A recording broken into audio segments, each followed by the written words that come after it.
Hello, welcome to Reef Beef. This podcast uses vulgar language often because we like it.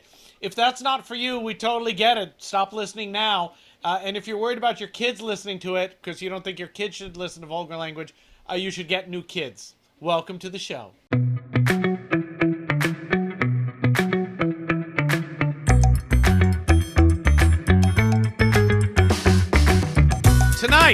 Today, now, on Reef Beef, my name is Rich. And my name is Ben. And we are going to be talking with Jason Langer about cookies, about algae turf scrubbers, and about everyone's favorite beef.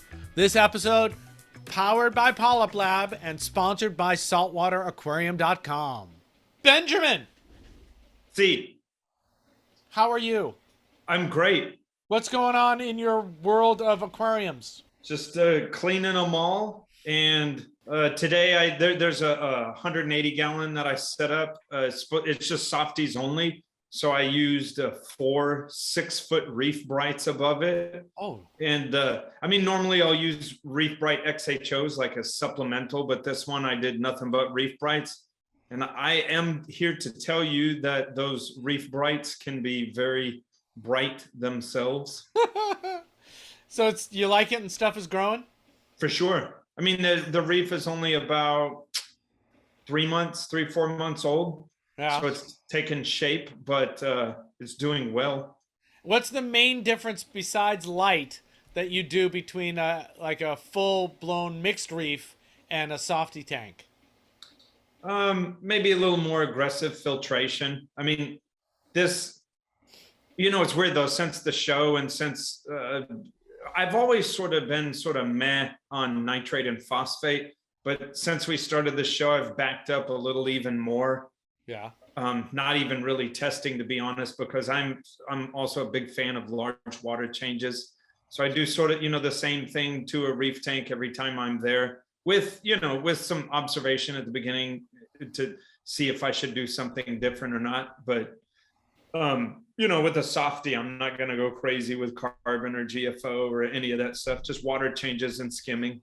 What's the most thrilling softie piece of advice you could chuck at people? Thrilling softie advice would be it's freaking easy because they're softies, and just don't get bent over the wheel about anything. If you're a SPS keeper and you're tired of killing stuff, just keep softies. Is it as easy as falling off a log? Falling off a log takes a couple more steps than keeping softies. Do you remember that was like a big deal in reef keeping for a while? Because Shymek said a deep sand bed is like is as easy as falling off a log. But Shymek is the one in the first IMAC ever that wouldn't talk to me because I was with Eco Aqualizer and I cried inside. He was right about that. No one. He was. You should have just fallen off a log. I should have just committed seppuku. I'm trying to think of anything interesting that's going on here. I got a gig. I'm going on a cruise ship to juggle. Oh my God. I'm going. My friend Michael Godot was hired to be on a cruise ship, and then they needed a second juggler. So we're going to Seattle on Thursday and then getting on a ship and going to Alaska. And we're doing like 2 hours of strolling entertainment. Oh my God. It's the weirdest cruise ship gig ever. But hell, I get to go on it's a brand new ship. So they got a flow rider, which is like a wakeboard machine on the boat. And they've also got an iFly, which is indoor skydiving. So we're going to sit there and sleep and eat and watch Alaska and do things. And then we'll juggle a little bit like we would if we were just hanging out. So I'm prepping for that. I got water and cleaned everything up and everything's doing fine. The no more rock slide, that side is looking pretty good. I'm pretty happy with it now. I'm looking at the middle of the tank, and I'm going to have to remove that whole thing and redo it.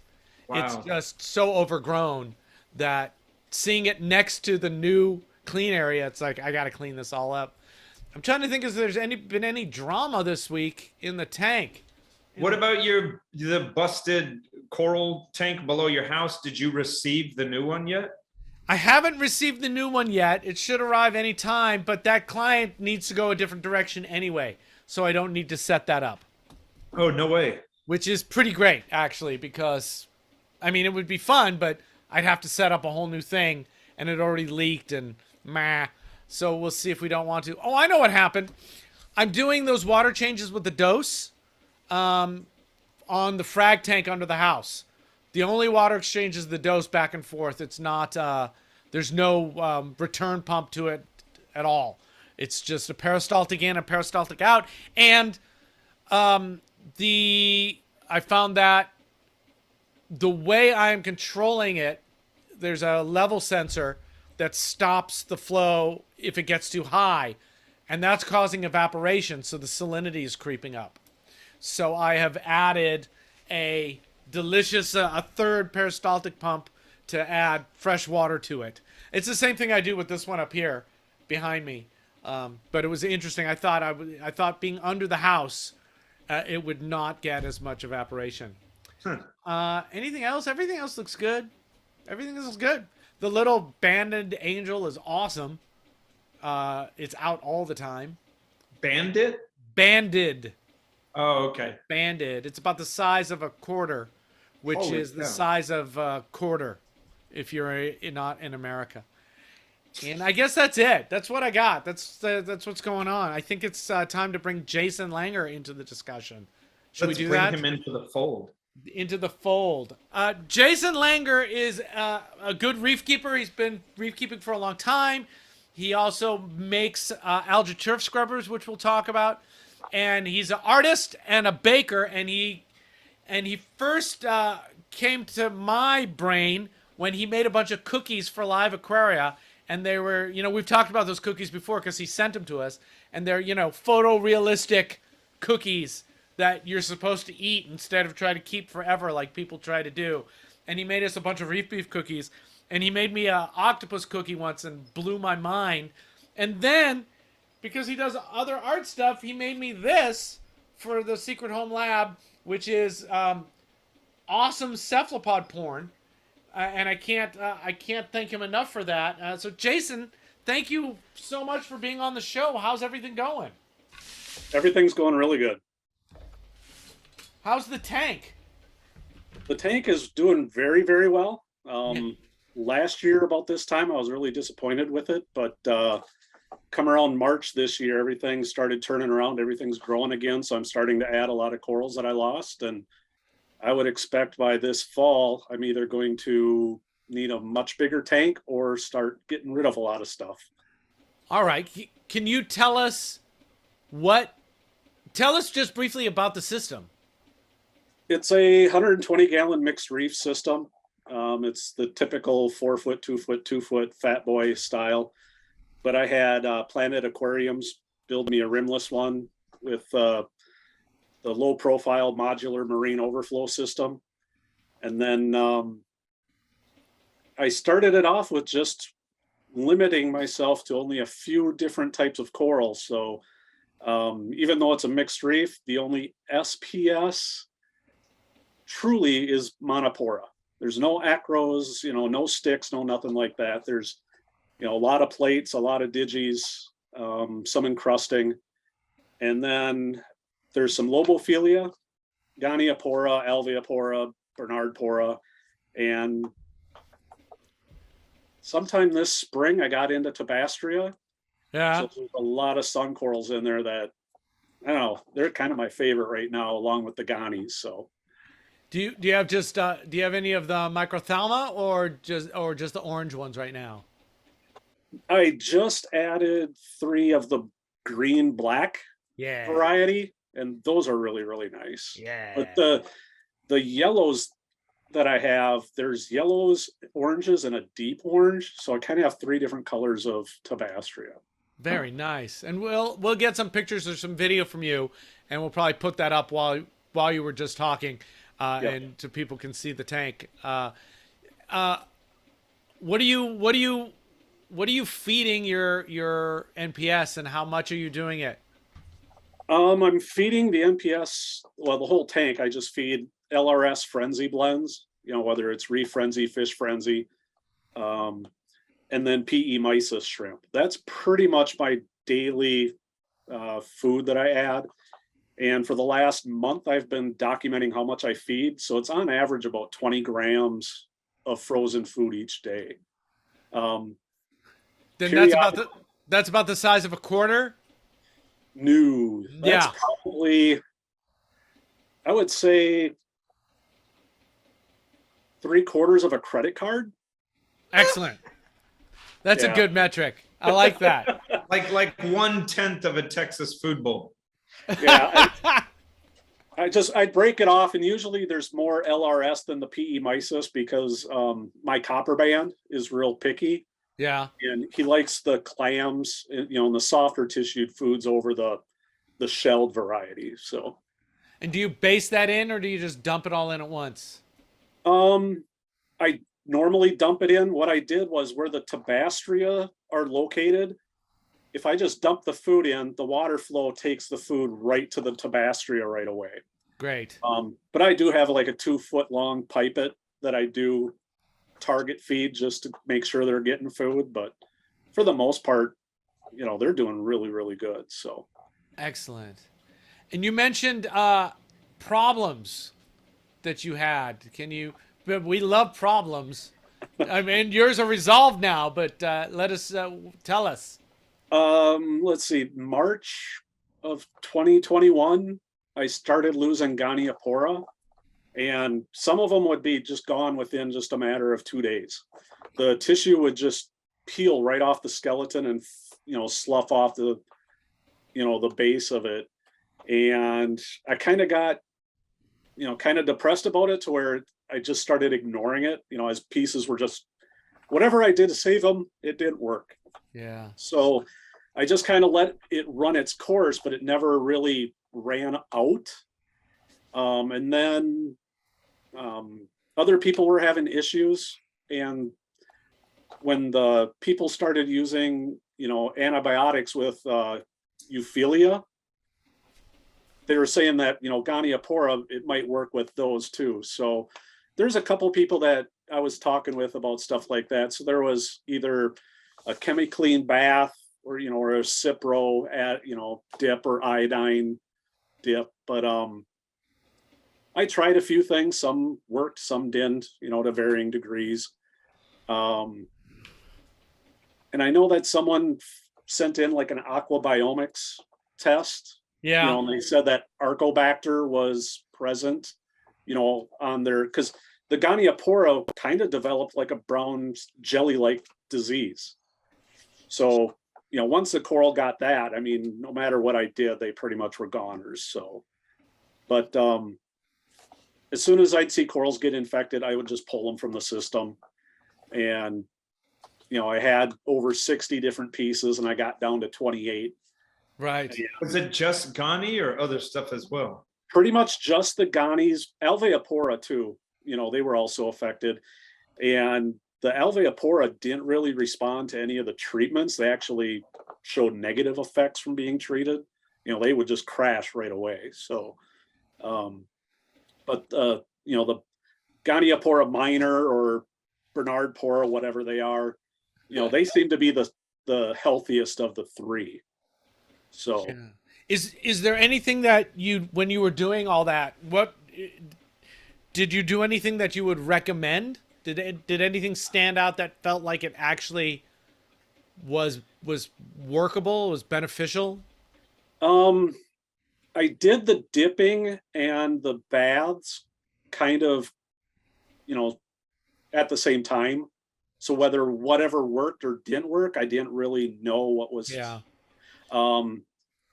I've done some chemiclean baths on corals afterwards just to kind of see. And it's again a varying degree if it works or not. But since March this year, things have just, stabilized, and corals are doing really well. So That's good. Yeah, all the treatments still seem like Hail Marys to me. And yeah, no clue of, sometimes it seems to work, sometimes it doesn't seem to work. So I'm left going, I don't know I don't know how to recommend anything to anybody about it. With the anecdotal evidence and stuff like that, and it's like the last thing that I did to the main system was I treated it with Cipro, Yeah. and everything's been fine.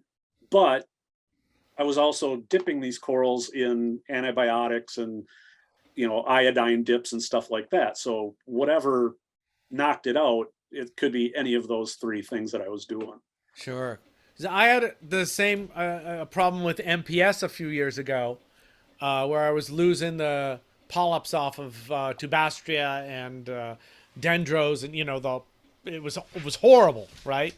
And Yep. I didn't do any antibiotic treatment, and eventually I got ahead of it somehow with water changes and whatever else I did at the time, and the tank seems to be bombing again.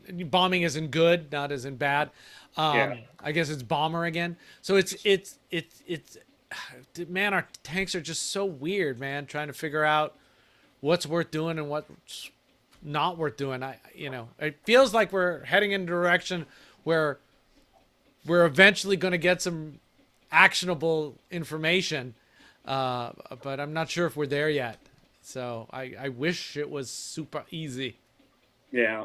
I mean, the only thing that I can base the whole issue off of is I picked up some corals from a local reefer that was tearing his system down. And, he gave me a hammer frag, and I didn't really, hammers weren't part of my collection of corals. And within, the first 2 days of having it, the whole thing was just wiped out and gone. And it, had brown jelly on it. So, There it is. weeks down the road, all of a sudden, next thing I know, I got Ghani's just acting funky. So, That's the funny thing about QT. There's a new fish store near me called High Tide Aquatics.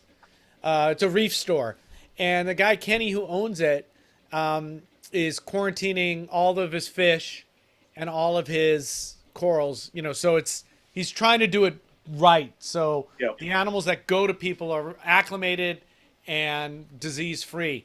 And he got a shipment of a bunch of captive bred clownfish, and whoever he got them from, I don't remember, said to put them, don't quarantine them.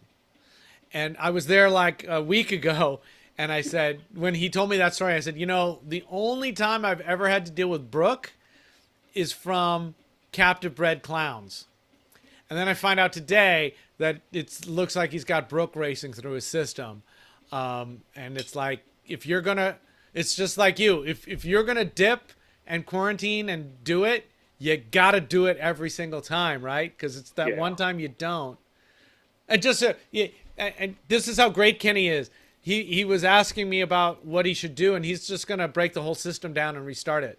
Because he's like, if it's got disease in it, I don't want it. So I think that's pretty cool that he's like, nope, I'm not going to cut corners now. Lesson learned. He's going to drain the system, let it dry, and then use rock and sand he's got in another system and bring it over. So yeah, quarantine's weird. I hate when it happens, but then again, sometimes it doesn't happen. It's not set and forget. Because over the winter, I mean, I was at that point of do I just tear it down and start over? But, I love the fish that I have, and I like the rest of the corals that I had. So it's like, once I got to be about, January 1st, I said, all right, let's start working at a solution.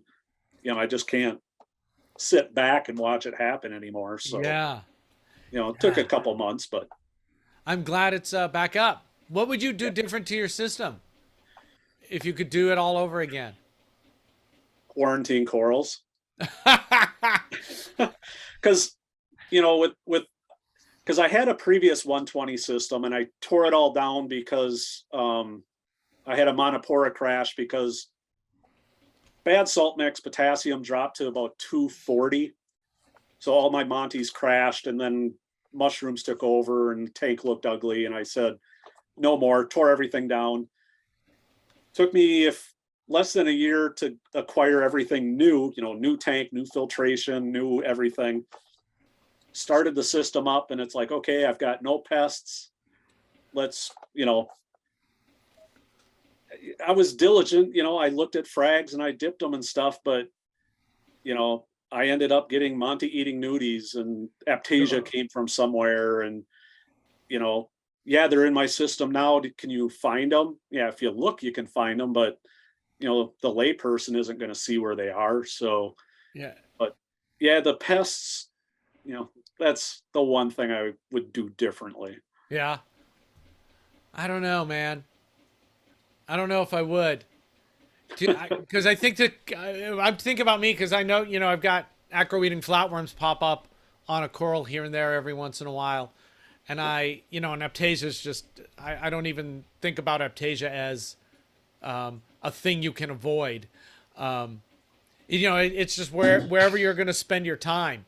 You could spend your time doing all the QT stuff. Yeah. Or you could spend the time setting up the tank and then dealing with pests as they come up. It's the same time. It's just where you want to spend it. I think people think there's like a magic, if you QT everything, you'll never have a problem. And that's not necessarily true either, right? No, and it's, my fault for not QTing, or looking at it as well as I thought I would. But I mean, there's no way to keep it out of there, really. I've got a copper band to keep the Aptasia from being visible. Yeah. The Melanaris wrasse was supposed to take care of the nudies, but it doesn't touch them. That's the one fish that he's not pulling his weight in the tank, so, but otherwise, I mean, I really like my system right now, so there's not really too much I would change. So yeah. Is there something super cool or innovative or just some aspect of the setup itself that you really like? That you, every time you see it, you go, I'm glad I did that. I built everything except for the tank, really. That's so cool. I mean, my stand and canopy, they're 9 years old right now. Yeah. They still look like the day I brought them home, and it's in the arts and crafts style that I like. I'm glad I have that in my house. Okay, that's good. Your system's pretty hip looking. I've always liked it since I became aware of it. Yeah. Oh my God, you know what I was just doing? I'm looking at your background. Okay, so Jason's got a printout of my tanks in the lab that's behind me on the show, and he's got it behind him.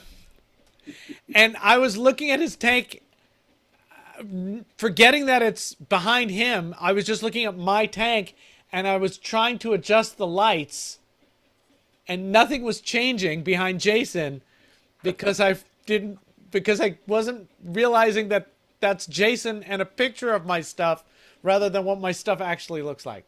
I've totally got suckered into that. So look how much better looking your tanks look now than when they did when that was printed out. Oh yeah, and I had the stuff over one of the tanks is the atomic glass sign, and over the other is Jason's octopuses, and that's because there were secret things happening in those tanks at the time. Wow, and the tanks do look better. Wow.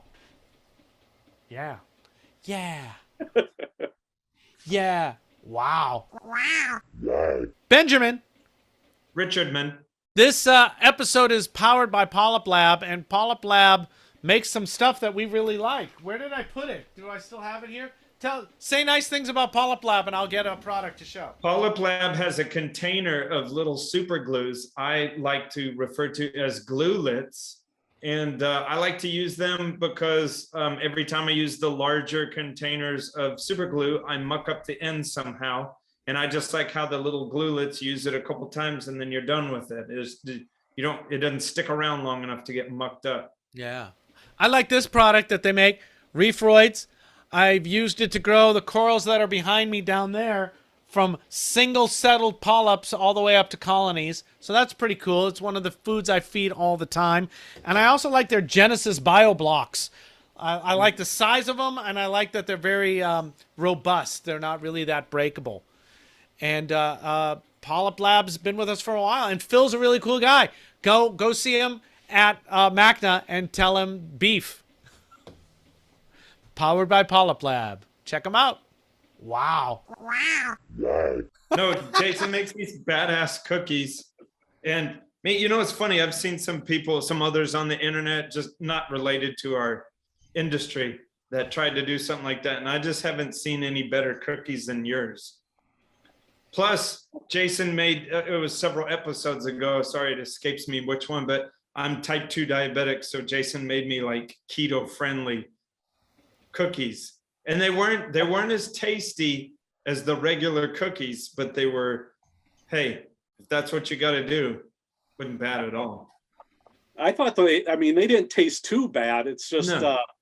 they didn't hold the colors like the regular icing did. They kind of looked, It was a little bit different. drab, but yeah, I prefer the ones with sugar. So, Yeah. you know, What those are the ones. what started you making the cookies? Kevin Cohen and the staff at Live Aquaria in Rhinelander. They demanded them? Well, my family went and did one of their open house tours in 2012. And I mean, the staff was great. They answered all of our questions. You know, my kids at the time were, 10 and 12 years old. They're asking questions, they're answering them. They took us around, gave us the full tour. Kevin showed us his office and we talked in there for a long time. And the person that was waiting on us, picking the fish and the corals that we were buying, she was incredibly patient, very helpful. So the next year when we went back, I got to bring them something as a thank you gift. What could I bring, to pass around to a bunch of people? And we always make cookies for Christmas and Halloween and stuff like that. And I'm like, what if I make some fish cookies? So I made up some copper cutters and did up it's a basic batch compared to what I do now of cookies. And I brought them to Live Aquaria and handed them out. People loved them. I mean, they showed up online before I even got to the facility. So I mean, people knew they were coming. But the sad thing is the person that helped us out in this facility was Felicia McCauley. Yeah.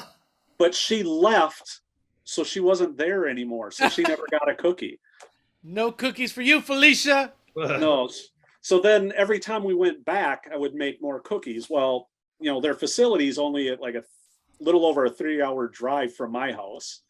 So, I mean, we would go there as many times as we could. So every time I would go, they'd get more cookies, better cookies. And then, as with any art, the more you practice, the better you get. So, I would say the last year or so, I've kind of taking it, up another notch, with the detail and the species that I'm doing. So do you sell them online?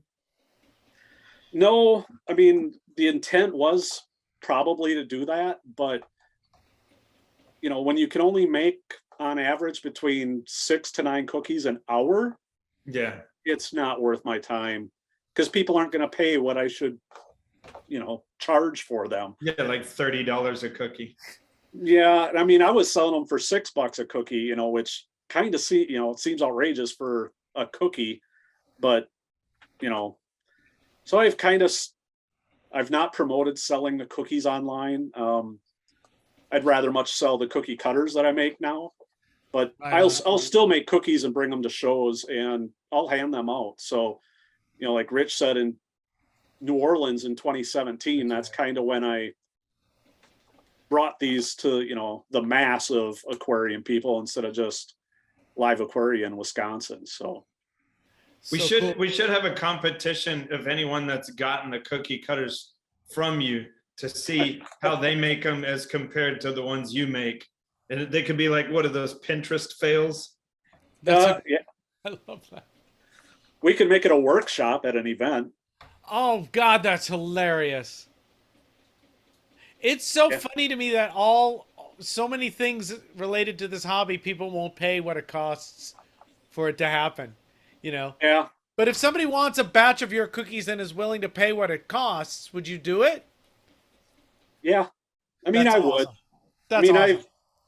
I've made them for other events, that, people have asked for them, whether it's like, Tal Sweet, Yeah. for them for MBI right away. A couple of weddings I've made cookies for.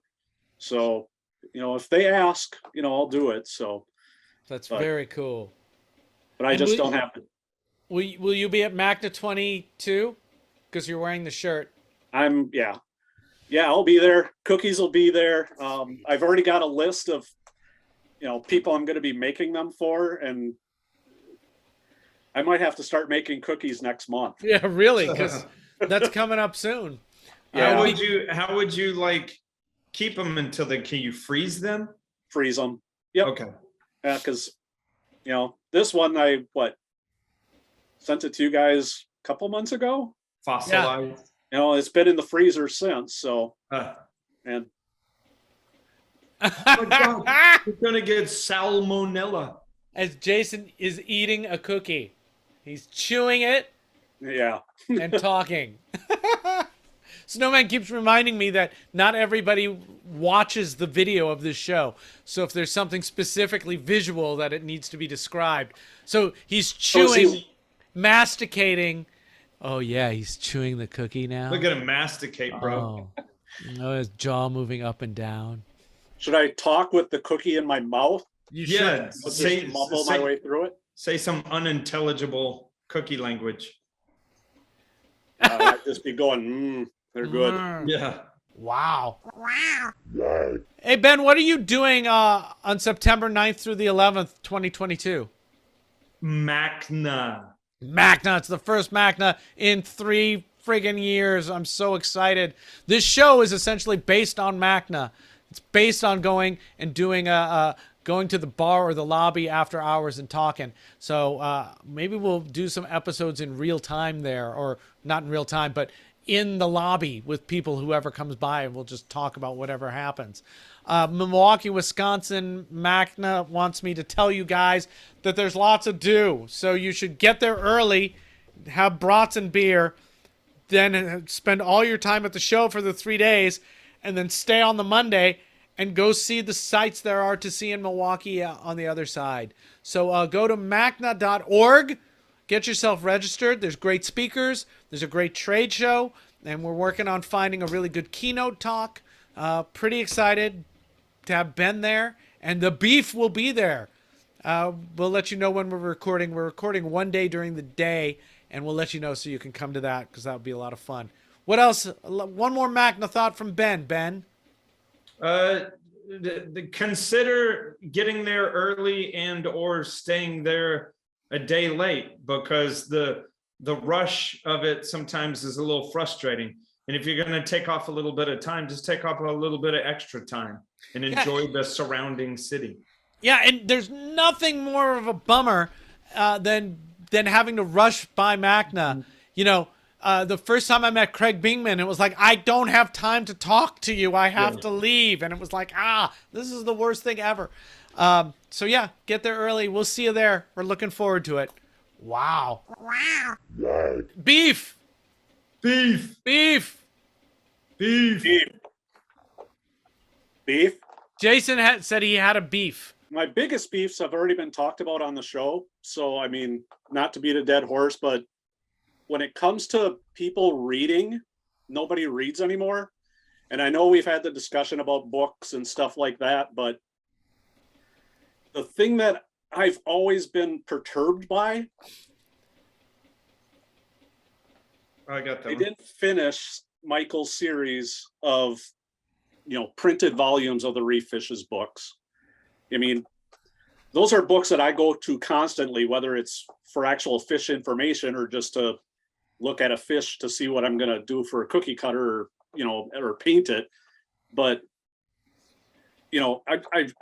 I'm disappointed that those volumes never got printed and finished. So we should beat him up.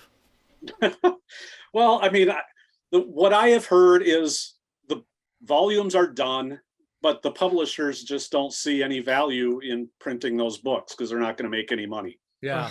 Which, even if they're an ebook to where you can go online or download a file and look at it and not do a print volume, but those series are invaluable because it gives not only information about each species in the wild, it's got aquarium care, as part of each species. So you kind of understand what, it'll do inside a tank with certain, other inhabitants or, the size of the tank. But, it's just a shame that we didn't get all of them. I have every single one of his books. And the funny thing is in the very, very early 2000s. So he's got that smaller one, the pocketbook. We're talking about Scott Michael's books. Yeah. Yeah. Who left us and went to become a grizzly bear photographer for a while. Did he really? I think now he's doing tank maintenance again. He is a great dude. But I'm sorry, go on, talk. I just want to make sure. No, it's okay. But even in a real, when I worked at a store in a retail thing, the second I'd meet a new person to come into the thing, I would take them to that book. And if I remember at the time, it was like $35, and I would tell them, get this book because, if you get to know me and you come in here all the time asking me for advice, if I'm not here, you go in another store. I was trying to tell people, just reference that book, and that was, so, 2000, 2001, 2002. Obviously there was an internet, but it was not the place that it is now. And, it's funny because nowadays just open up Google and Google the fish. But back then I just said, just take this book with you and you see, oh my God, I love that little red fish, let me look it up, and then, to decide whether to get it or not. But of course, one person out of 20 would actually buy it.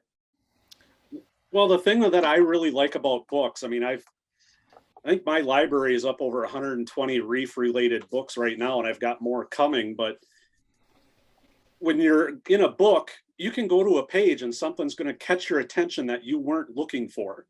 Whereas when you go online and you type in a Google search, that's exactly what you're going to get back for, the hits that you're going to click on. But you'll never find something that might pique your interest even more than what you were looking for. I don't know. When I do these searches and I get pictures of naked people, that pretty much piques my interest. Yeah. Do you? I also find that when you do the search, you just don't get the information. It's hard to get the info that's in Scott Michael's books. And also the idea that book was made and is vetted and is published and was edited gives you some kind of a feeling that the information is worth reading. Yep. Whereas now, if you get some weird vendor, that says copper band butterflies are easy to keep and you can feed them flake food. If that's as far as you go. Yeah, Nice. Sometimes the top listings, when you do Google some, it's info from the people selling it. Even though I have to say, like Live Aquaria has always been a good, they have good photos and good information. If I do Google, Flame Hawk, and Live Aquaria is going to be one of the first entries, and they're always pretty trustworthy. They changed ownership. Yeah. Yeah. So I have to squint a little more at them. They were my go-to for a while, but now I don't quite know what's going on there, so I'm not sure what to do. Actually, that's probably my biggest beef. Is that Live Aquaria has changed. Yeah. We saw Kevin Cohen. I saw Kevin at the Aquatic Expo. Yeah. And a bunch of us were around him, and the whole weekend we kept blaming him for ruining the hobby. No. Yeah, go ahead. It's just with the facility being as close as it is for me, for us to go over there. It wasn't just going into the open house, buying a bunch of corals or fish and leaving. There were times where we showed up the day before and went out to eat, and then spent the night at a hotel, and then we went to the facility, or Kevin even invited us out to his house, for dinner. A few of us got to go see that peppermint angelfish that was brought in a few years ago. Yeah. I mean, yeah, those are really great perks, but I mean, those people at that facility, I mean, they were family. I would walk in and people would know exactly who I was. They knew my kids' names, so it wasn't just a big store that you just walked into and you were ignored. So yeah, I'm now very sad that I never made the trek out there for the heyday, but maybe it'll have a new heyday. Maybe. Okay, so that's two beefs. Oh, why aren't people reading books, Jason? And can we do anything about it? Well, I mean, to me, it's people just want to sit on their computer and their tablet and just click through stuff really quick. And, as books are being published, is the information that's being put in a book already being outdated by the technology that's, coming around the corner? I mean, I'm an old guy. I like books. I like magazines. I like holding something in my hand. So, yeah, I don't understand. Cuneiform? Do you like stone tablets? He's got a stele in front of his house with instructions about how to take care of his tanks. He's got Hammurabi's code. I don't print anything out from my computer. I use my laser engraver and engrave it onto stone and slate. Oh, go watch Blade Runner on Laserdisc. I've watched plenty of stuff on Laserdisc. It's bad for your eyes, I hear. You need to put Cipro in your eyes after you watch a Laserdisc. I think that's one of the really interesting parts of the hobby, and I'm interested to see where it's going to go, because, like I said, with a book, the information is vetted, but more than that, there are always citations in those books of where the information came from.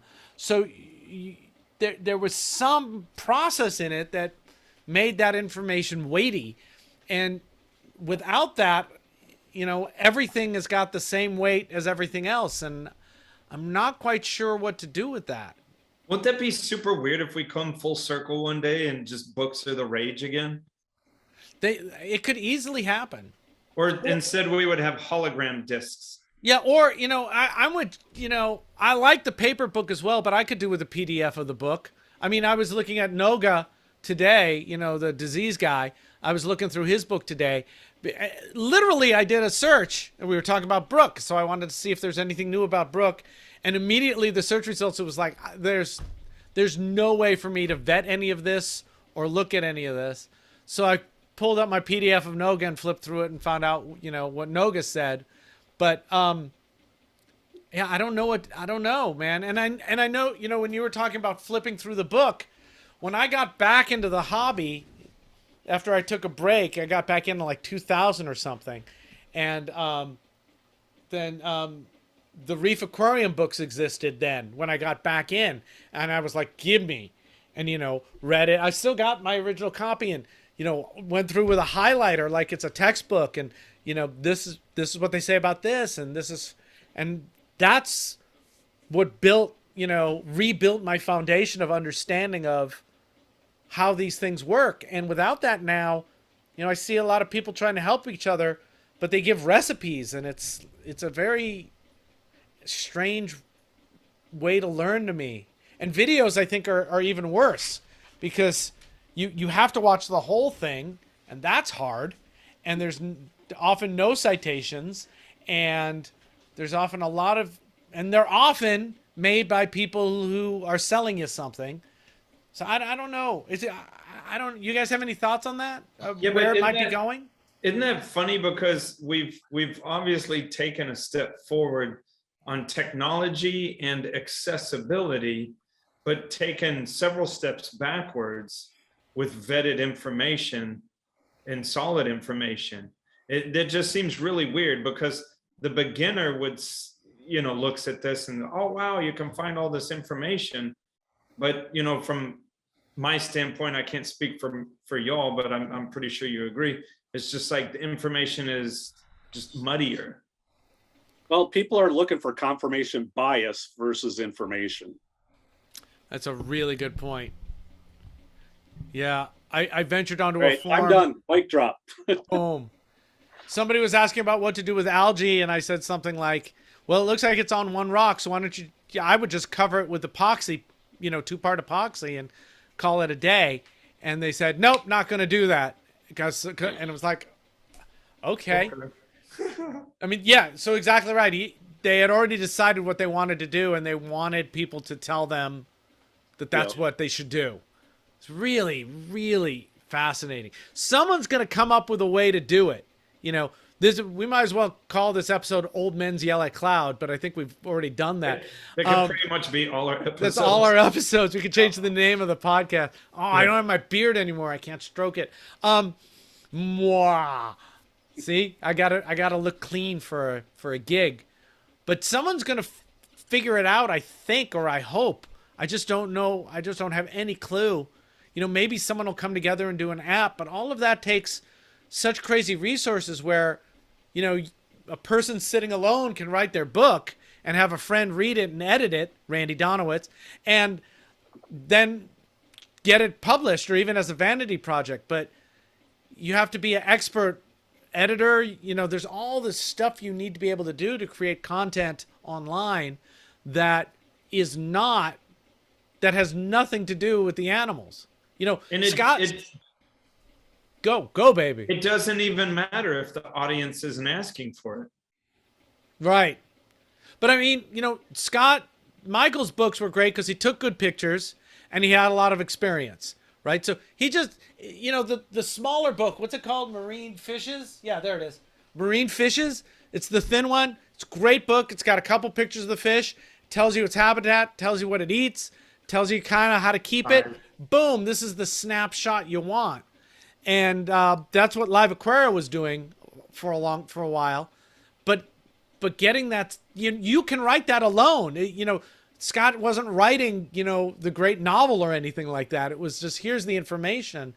And it feels like now you've really got to be expert in many, many technological, like speaking, fields to be able to make it. But I hope someone figures it out. If Beefers, if you have an idea of what to do, let us know, because that would be a worthy project if we could figure out what to do. Wow. Hey, Ben. Hey, Richard. I like saltwateraquarium.com. Do you like saltwateraquarium.com? I do. Why do you like them? I mostly like him because his grandfather sits in a closet and sends your packages. Yeah, that's a good reason to like him. I like him because they got everything I want. I almost never have to go shopping anywhere else, which is nice because then I build up my reward points and eventually I get free F-Aptasia because apparently I guzzle that stuff by the gallon.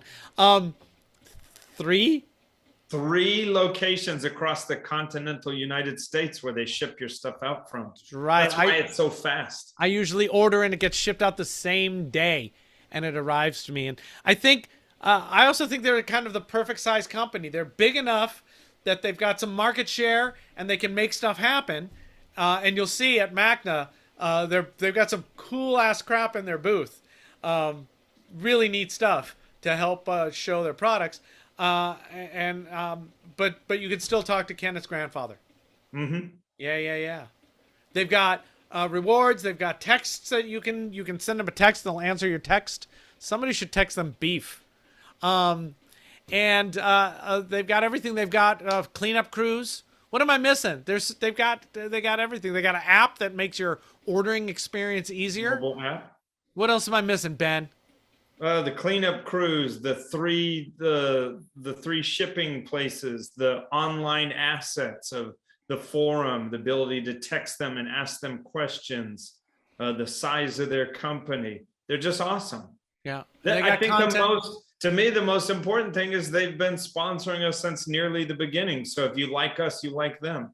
Yeah, and we've liked them before they sponsored us, so it's kind of like a match made in a place that a good match. I'm just gonna stop myself from talking about heaven. So yeah, check out the link below.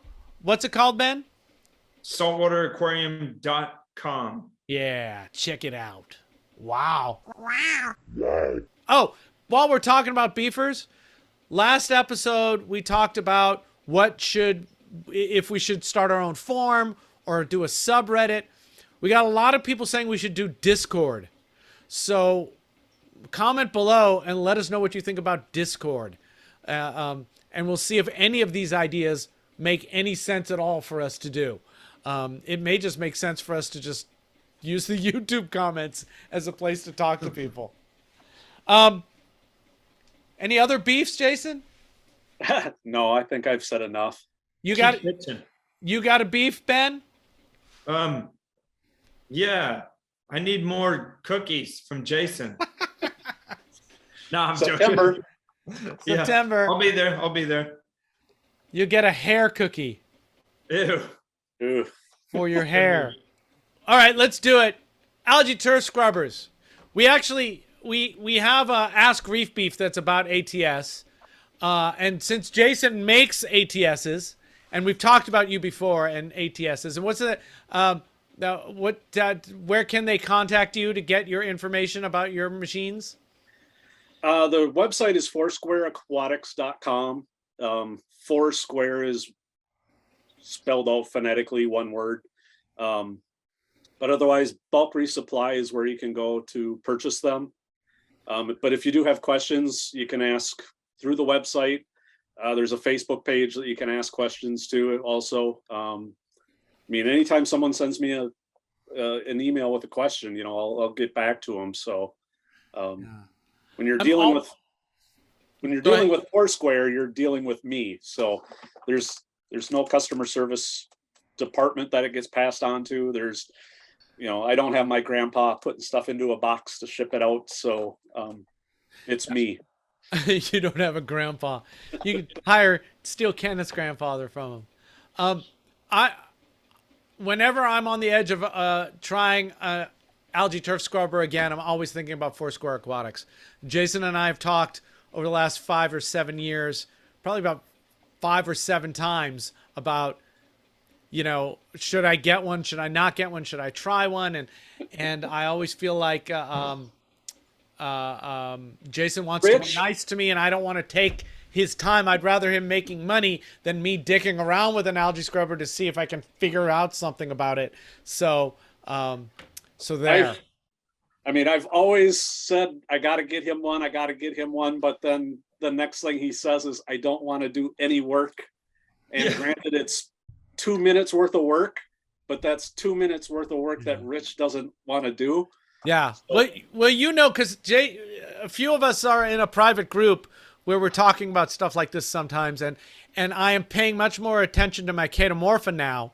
And I haven't updated that. I did have the slowdown that was predicted, which might be because I slacked off on dosing iron.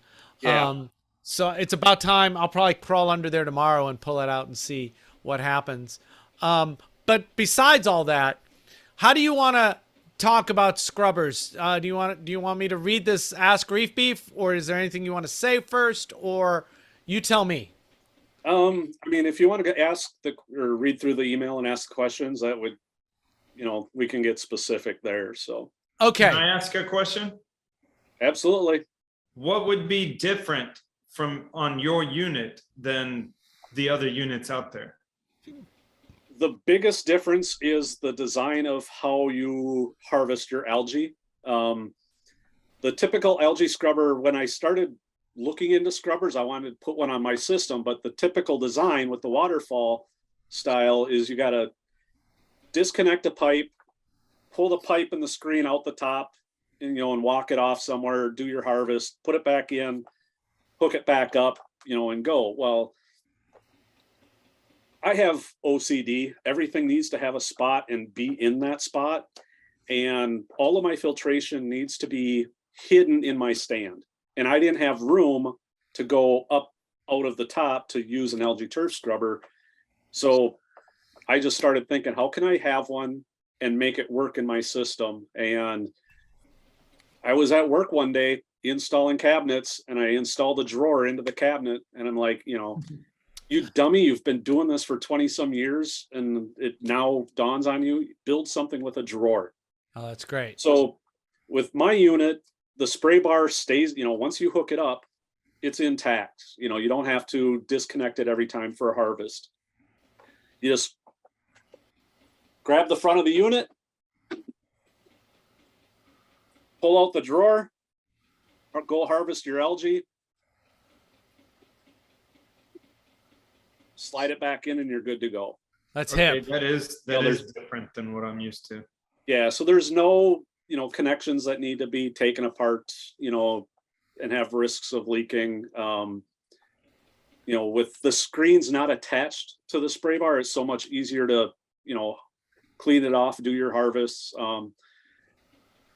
I've been documenting my harvests. I harvest every 2 weeks, and I take photos of each side of the screen. I take a photo of the weight, take photos of the algae. I document it, how much it weighs, so it's even with doing all of that, I can do a harvest in, like 5 minutes. Yeah. Yep. Well, that's all of that is why I keep thinking about it.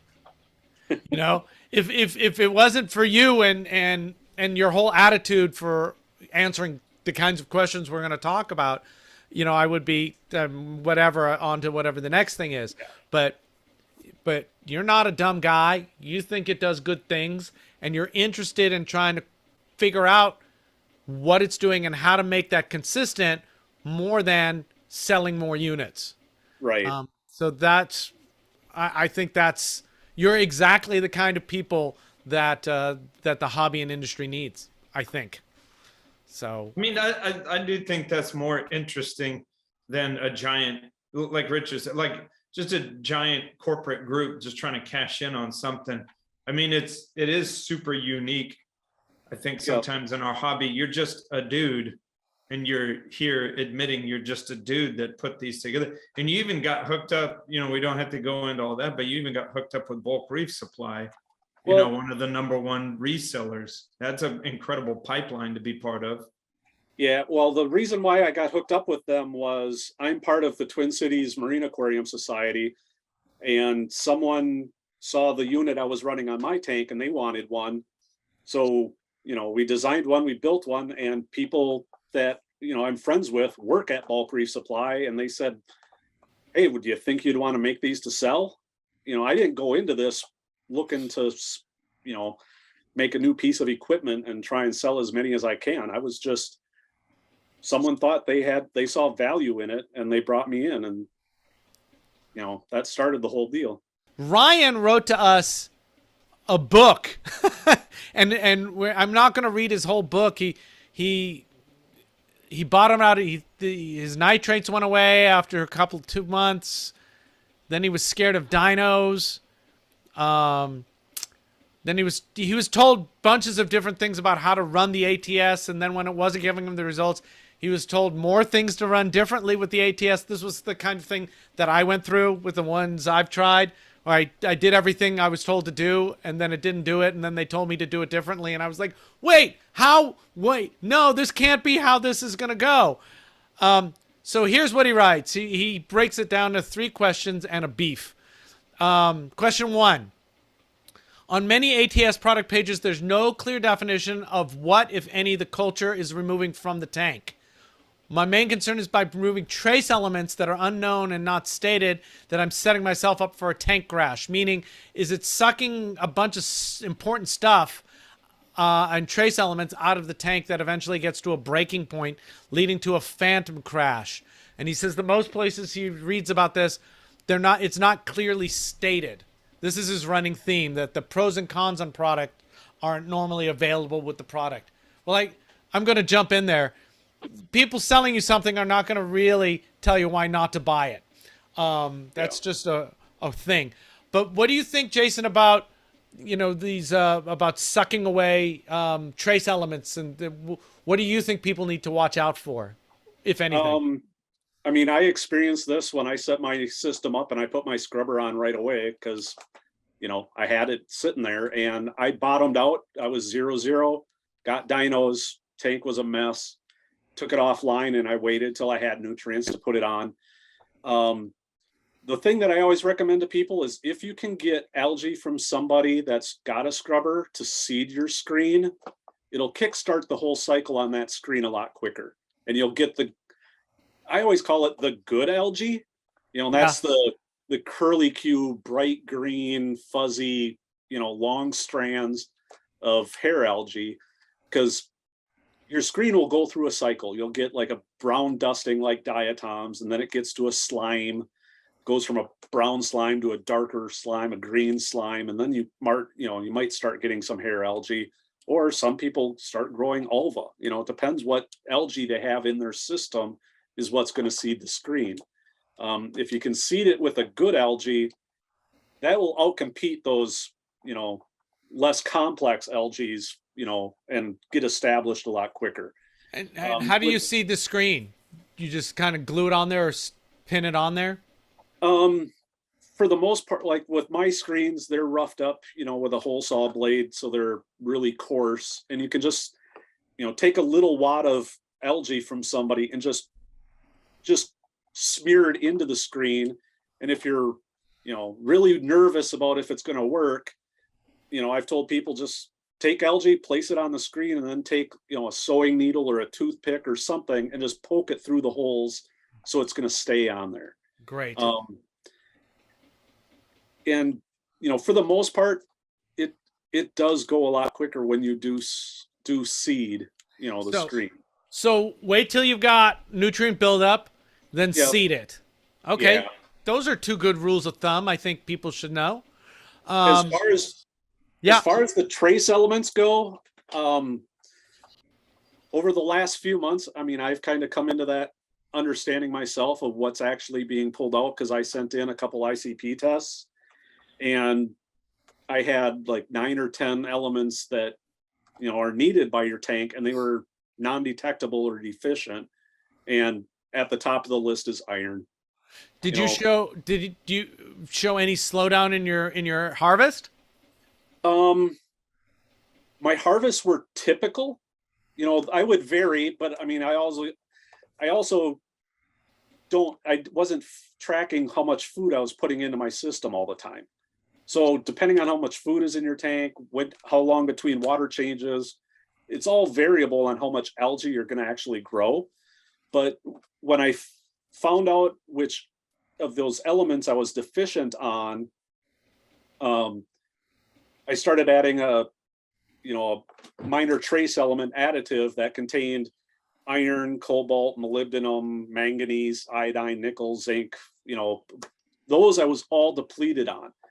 Once I started dosing that to my system every day, I mean, my harvests exploded. I mean, they definitely went up. Okay. And I do know that when iron was low, my nutrients weren't dropping as fast. Sure, because it's not growing as fast. No. And whether it's the volume of the algae or the quality, it's hard to tell. Yeah. You know, your screen still may be covered, but if it's not more of a robust algae on there, if it's just simple little strands, you know, there's a difference probably. You know, I always tell people I'm not a biologist, I'm not a chemist, I'm not, you know, I don't have a piece of paper hanging on my wall that gives me the backup to say, you know, to make any claims. I just tell people what I experience with my system. Yeah. Jason is a total fan of the 3 most important words in science, which is I don't know. Yeah. He will not tell you some kind of bullshit to get you to buy his product. He'll go, I don't know. This is what happens for me. And I think that's fantastic. That's why this is all going to piss off Ryan, because Ryan seems to be looking for answers and we don't have them yet. But the stuff that Jason is doing and a few other people are working on, it might get us in that direction. Yeah. Because the guys at Captivate Aquaculture, you know, minor trace element that I'm dosing is their isolate MT, and it, they've got a formula for if people are using scrubbers, try this, and that's what I was dosing, and I haven't backed up my numbers by sending in another sample to ICP testing to get it verified, but just by looking at my algae, I already know that I'm getting more growth and my nutrient levels are coming back down. So Right. The proof is in my tank. It's just I don't have the numerical data to tell me what I'm doing.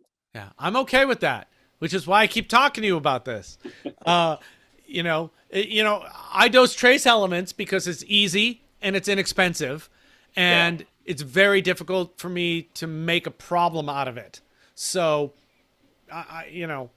people go, but Rich, you're skeptical, blah, blah, blah, blah. And it's like, well, yeah, but this is art and science. This is not, we don't have the answers. There's no recipes yet. You know where they could be super useful on with less fuss, and I know they're not as common nowadays as they used to be, but big fish only systems, large saltwater fish only systems, you could put a scrubber on there and you don't have to worry about minor elements. Well, the next question then becomes, what size scrubber do you need to put on, and how much is it? What is it? How much is it actually removing? That's right. And you Sanjay need is a monster one. Yeah, Sanjay is working on that, and in some kind of way that's more than, I harvested this much. So we're trying to get, some of us are working on trying to get some actual answers there. And the back of the napkin calculation is the same that it's always been. You need a lot of algae. It'll work. You just need a lot of it. I want to be respectful of everyone's time, so let's go to part 2 here. Ryan says, I can't get a straight answer out of anyone on the benefits of what it does, the ATS. He does his research. It's supposed to keep nitrate and phosphate low. I don't have algae in my display, but I don't know if that's the ATS or herbivores. I didn't have algae problems when it wasn't running. He asked the manufacturer about what the perfect setup was, meaning that what's the setup and size, and he got crickets, and most usually stop talking to him when he asked that second question. I think we kind of covered that already. But what do you think, Jason? I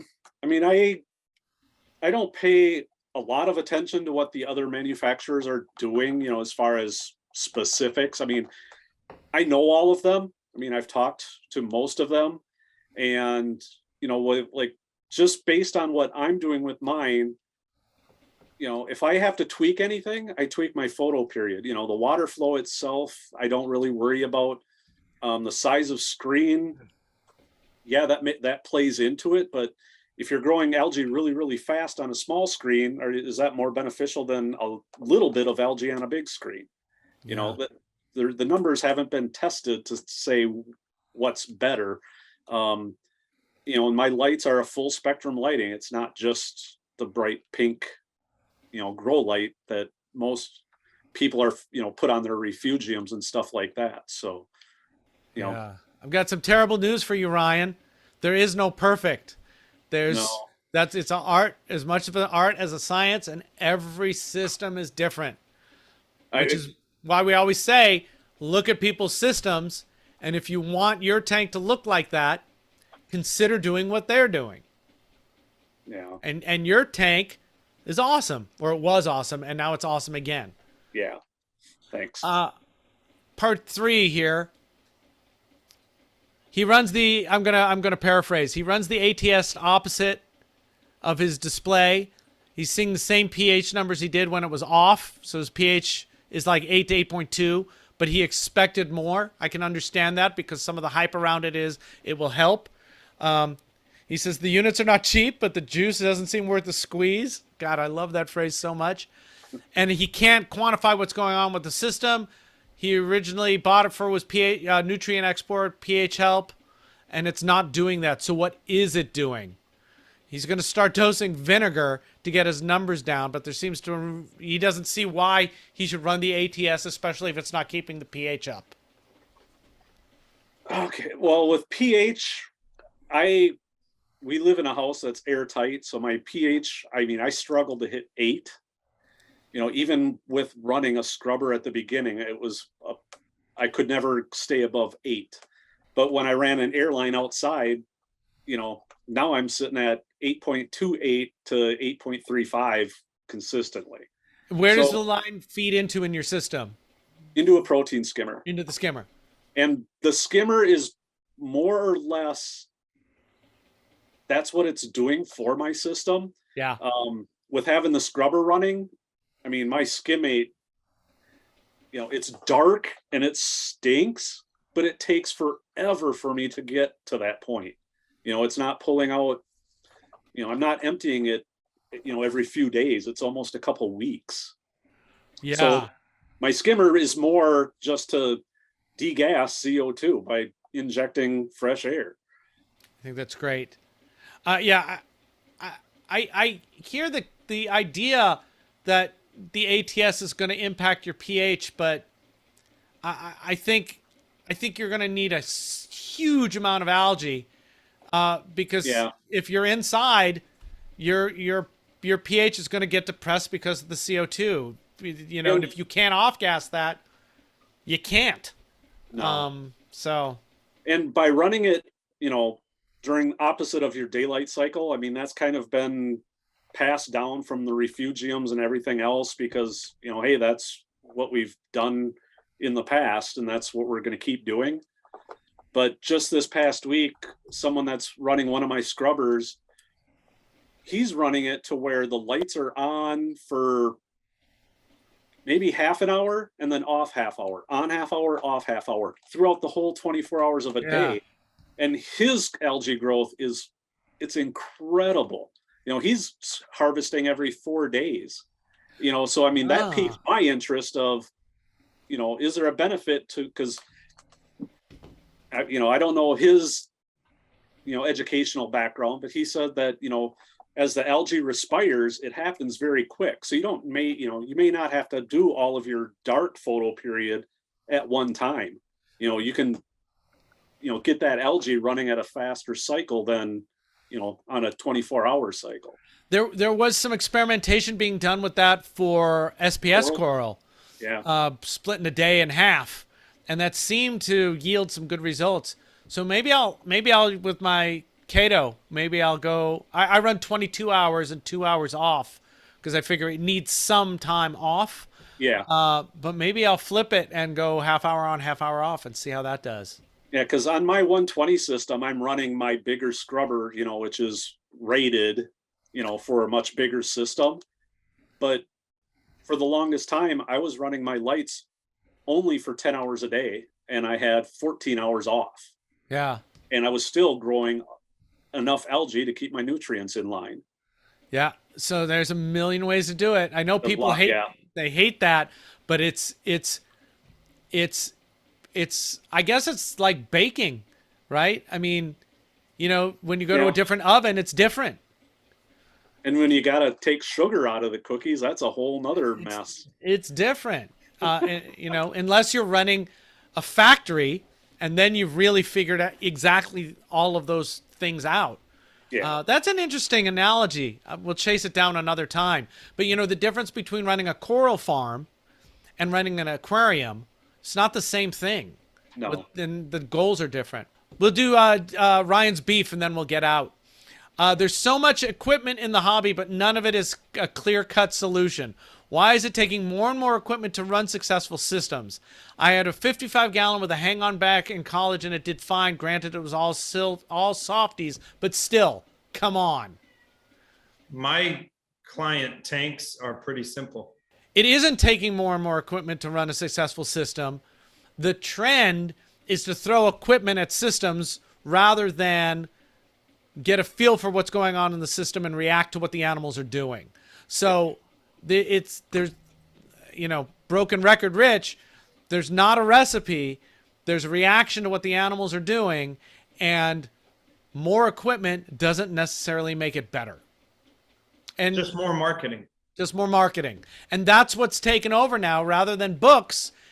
Now we're getting vendors giving out the information, and somewhere along the lines that's often those two things are designed to get you to buy stuff, not to necessarily be successful. What do you think, Jason? And then we'll let you have your life. Well, I agree with the whole just throwing equipment at stuff, sentiment, because I think I see more people posting what their systems look like versus what their aquarium looks like. Yeah. And people, and it's kind of becoming, since this is Reef Beef, I can say a pissing contest, but they want to have the most equipment, the most plumbing, the most fittings, the most unions, the most valves, and have it looking sparkly clean, but they're not looking at their system, or they're not showing their system to everybody. A lot of the nicest tanks that I see, they're just simple. Their sump looks ugly, but it's functional. And they're not, like you said, they're not paying attention to the system itself and addressing the issues. They're just going on a website to a vendor to find out what piece of equipment might take care of their issue. And if they're spending money, it's got to fix it, right? Or our last episode was called Have a Why, because, I see, when I take over systems, I see people's tanks and it's like, oh, you're running GFO. What were you doing that for? Oh, well, just people run GFO. Oh, you're doing solid carbon dosing. What did you do that for? Oh, people just do solid carbon dosing. It's just like, again, like with the beefer with the question, it's just like, you go online and the sad thing is that it's so many marketers telling you need this and that and this and that. But like I told you, man, and I've shown client tanks on this show before, and if I showed you what was going on underneath the tank, your jaw would hit the floor. It's very little. Yeah. I think that the first time I showed my tank, like when I was asked to speak or somewhere, Gresham Hendy came up to me afterwards and said, "Wow, that's a lot of salt creep. Thanks for showing a tank like it's really run." Yeah. I love Gresh. All right, and I think on that we'll end this episode. I want to thank Jason and Foursquare Aquatics for being on the show and for being a super awesome person and a great reef keeper. And I want to thank saltwateraquarium.com and PolypLab for powering us. And we'll see you on the flippity dippity. Thanks, guys. All right, thanks, See you Jason. in Wisconsin in September. We will see you then.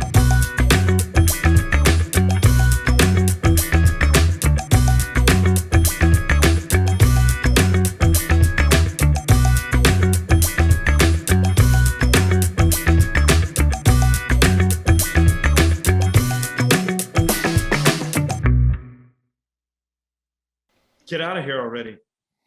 Yeah, I'm looking for that button. Okay, bye. Jason, how tall are you?